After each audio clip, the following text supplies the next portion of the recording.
né? E abrindo um parêntese sobre isso, eu também participei de um teatro de criança, né? Que era do Dia das Crianças. E esse teatro repercutiu de uma forma que eu aprendi muito com isso. A gente ia viver um clássico contra o Corinthians, e Santos e Corinthians é um dos maiores clássicos pro santista. E quando eu tava subindo no teatro, que era um teatro municipal, o pastor convidava as igrejas de Santos, e tinha um ferro que eu não vi, cortou meu pé embaixo. Quando cortou meu pé embaixo, que eu vi, deu uns 4 centímetros assim. E aí ficou sangrando o teatro todo, a pastora olhou pra mim e tipo assim, falou, pode tocar que depois eu limpo com pano. E eu não senti na hora, fui andando. Só que fui pra casa, limpei e tal. Aí eu falei, vou esperar amanhã pra ir no clube, pra ver se vai dar ponto ou não. Botei um curativo, amarrei ali o pé.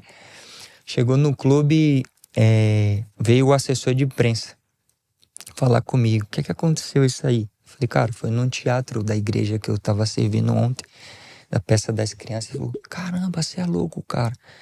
Eu falei, aconteceu. Aí quando eu fui falar pro médico que aconteceu isso, depois o assessor veio pra mim e falou, você não vai poder falar isso pra imprensa. Como você vai perder o jogo contra o Corinthians, porque o médico falou, Alan, não tem como. Tenta botar a chuteira aí. Botei a meia, botei a chuteira, eu não conseguia pisar no chão. Porque inflamou. E aí eu tive que ficar um período de 7 dias para 10 dias para depois botar meia chuteira.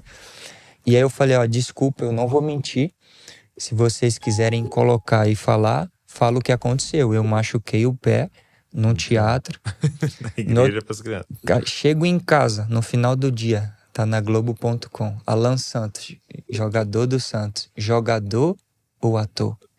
Sério? Cara, a torcida em peso me pegando, sabe? Aí conversei com o meu pastor, ele falou, filho, é lógico que a gente tem que ser prudente e tal. Você fez a escolha certa, você falou a verdade, né? Eu falei, pastor, eu não me arrependo do que eu fiz de serviço e de ter falado a verdade. Sei da consequência e estou sofrendo a consequência tanto da torcida e do clube, mas faz parte do processo. E aí depois desse um ano assim de adoração, sabe? De serviço ao Senhor, de viver praticamente de domingo a domingo na igreja, era só eu e minha esposa. Deus curou a minha esposa e eu queria, né, pagar Deus, né? A gente não tem como pagar Deus, mas eu queria adorar Ele com a minha vida, gratidão, de serviço, né? de gratidão. Quer. E aí eu vivi esse processo com a minha esposa.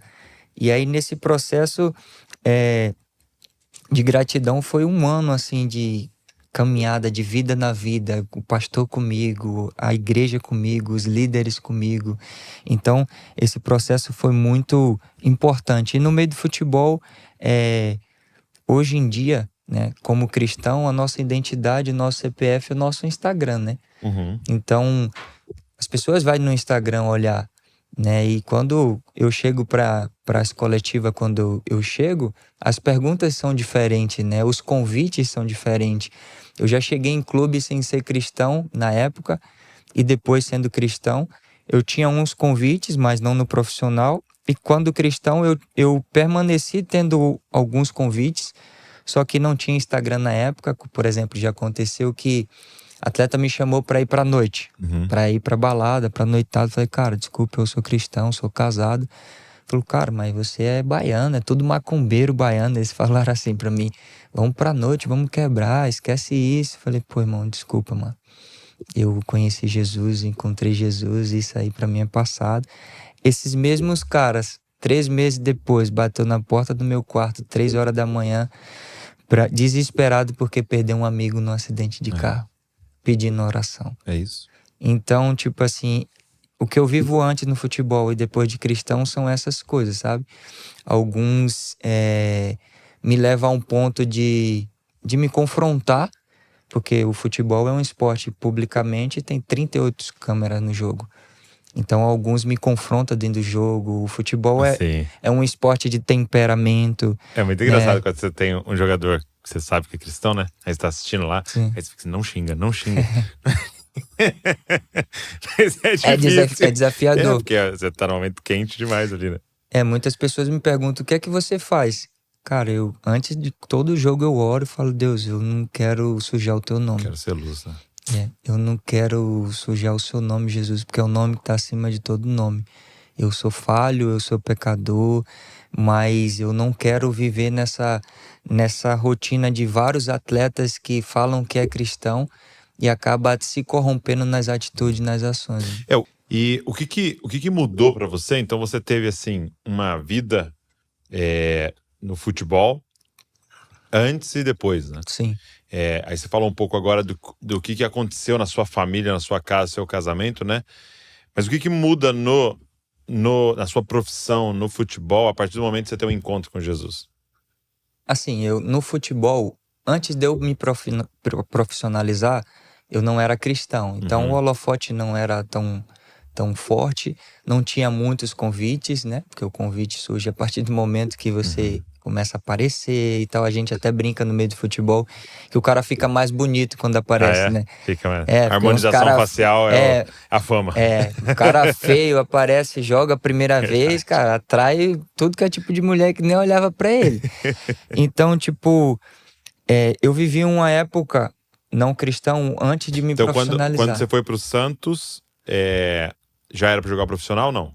Eu fui pro profissional, só que eu não joguei nesse período. Tá. Foi até um cuidado de Deus, assim, porque Deus não Tava me tratando colocou, com tava você, né? tratando, não me colocou na exposição. E aí depois, quando eu fui pra exposição, que eu comecei a jogar no Santos, eu já tava com um alicerce, um fundamento, assim, já de caminhada com o pastor, de ser discipulado, de conhecer literalmente quem é Jesus, porque alguns conhecem de ouvir falar, né? Sim. Eu costumo falar pros meus amigos, pô, você conhece o Neymar? Conheço o Neymar. Quantos filhos ele tem? Aí todo mundo vai falar, tem 3 ou mais aí, né? Vai falar várias coisas porque conhece ele, mas você tem intimidade com ele? Você entraria na casa dele? Você entraria? Então, tem pessoas que conhecem de ouvir falar e tem pessoas que conhecem de intimidade. Então, eu comecei a conhecer, a caminhar, o meu pastor me colocar. Ele foi placa na minha vida, sabe? Eu falo pro meus amigos que a minha função é ser placa. O meu pastor ensinou isso, né? Ele não falou, mas me ensinou a atitude. A placa na estrada, ela aponta pro caminho. Você vai para São Paulo, vai estar ali Ela Fernão não é o Dias. destino final, né? Aponta pro caminho. Então, eu quero ser placa de apontar para Jesus. João 14,6 diz que ele é o caminho.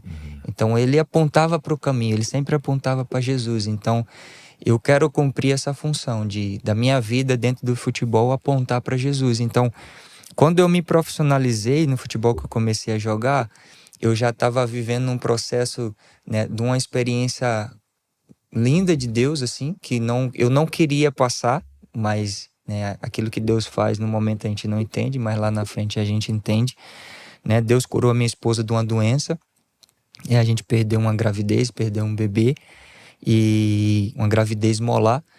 É uma doença que acontece a cada 1 milhão de mulheres, acontece com uma. Né? Eu não queria passar, minha esposa ficou, nem ela também, 7 dias internada, passando por vários médicos. Ninguém queria pegar a causa, porque como eles só aprendem quando é residente, sabe que tem poucas, né, situações, eles não têm a prática. Só que o risco ali da cirurgia, da curetagem, pode perfurar o útero, pode causar alguns danos, né? Então ninguém queria pegar. E a sensação para ela era muito ruim, de vários médicos analisando ela, porque a curetagem era pelo órgão genital dela. Então essa doença cria vários tumores dentro do útero e o feto não desenvolve, né? Então aquele grande sonho nosso de ser pai e mãe foi cortado nessa experiência. E aí nessa experiência também Deus curou a minha esposa. Era um tratamento, Douglas, depois da cirurgia, que foi bem sucedida. A ciência fala que é 1 ano. Então o beta-HCG, se ela fizesse, ela ia estar como grávida mesmo não estando. Entendi. Então o médico passou pra gente que a gente tinha que ir a cada 15 dias no hospital. Eu levava ela para fazer ultrassom e exame de sangue. E ele falou assim, ó, tá 2.000 beta-HCG dela. Quando zerar é que ela vai estar curada. Só que vai zerar gradativamente. Vai baixar de 2.000, 1.850 e vai. E aí na terceira vez que eu levei, foi 1 mês e pouco, quase 2 meses, o beta-HCG dela estava zerado. O médico, a gente na sala, o médico pegou assim, olhou pra gente, entrou na sala, saiu, a gente viu que tinha algo diferente. Aí ele falou assim, eu não sei o que aconteceu, não sei te explicar, mas ela tá curada pelos exames aqui. Só que eu peço que vocês sejam prudentes durante 1 ano para que ela não engravide novamente, porque quando essa doença vem pela segunda vez, pode ser muito mais perigoso e talvez até fatal, né? Porque vira um câncer, né?